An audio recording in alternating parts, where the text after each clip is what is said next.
Не. Убий ме, моля ти се, ако реша някога да си правя някакви интервенции по тялото, значи тогава нещо съм много слънчасала. Аз съм против тия неща.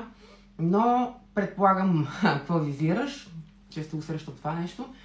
Не, както напълнях и вече съм нормален човек, не съм клощава, получих и това недоразумение, гърди, нали? Като бях много дебела, това ми беше най-големия проблем. Имах огромни гърди, тежаха ми, огромен корем, тежеше ми и като се навалях преди да работя в тежка физическа работа, с една тълчица държува долу пода, ама трябваше да си махна лайнерите, че съскам.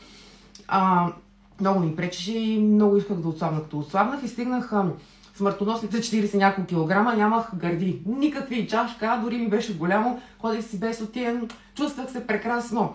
Обаче трябваше да напълнея и естествено гърдите се появиха.